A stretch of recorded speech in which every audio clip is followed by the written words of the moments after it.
लोणार सरोवरातील वाढत्या पाण्याची हायकोर्टाकडून दखल.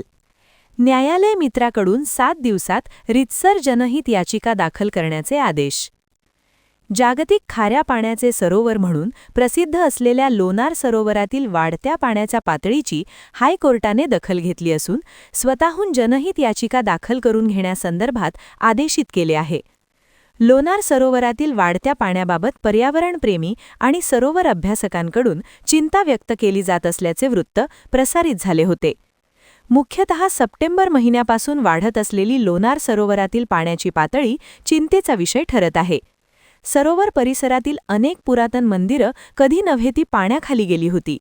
यामुळे सरोवरातील जैवविविधतेचे अस्तित्व संपुष्टात येण्याची शक्यता वर्तवली जात आहे. याचीच गंभीर दखल घेत न्यायाधीश अनिल किलोर व राज वाकडे यांच्या खंडपीठाने ॲडव्होकेट मोहित खजांजी यांची या प्रकरणी न्यायालय मित्र म्हणून नियुक्ती केली आहे आणि त्यांना 7 दिवसात रीतसर जनहित याचिका दाखल करण्याचे आदेश देण्यात आल्याची माहिती आहे. त्यामुळे आता या जगप्रसिद्ध सरोवराच्या संवर्धनासाठी न्यायालयाकडूनच पावले उचलली जात असल्याने अभ्यासकांकडून समाधान व्यक्त केले जात आहे. जगप्रसिद्ध लोणार सरोवराची जी पाणी पातळी वाढ होत आहे तर त्यावर बऱ्याच लोकांनी निवेदनं दिलेली आहे, काही मोर्चेही काढण्यात आलेले, त्याविषयीची जागरूकता सर्व नागरिकांमध्ये होत आहे. आणि खरंच हे धार्मिक स्थळ आहे. जी कमळजा माताचं जे मंदिर आहे ते पुरातन मंदिर आहे आणि पंचक्रोशीतल्या लोकांचं ते कुलदैवत म्हणून ती देवीला मानले जाते.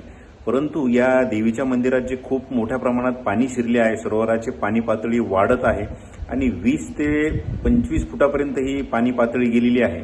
परंतु खंडपीठाने यावर एक मंडळ स्थापन केलंय व जनहित याचिका टाकण्याचे त्यांना आदेश दिलेले आहे.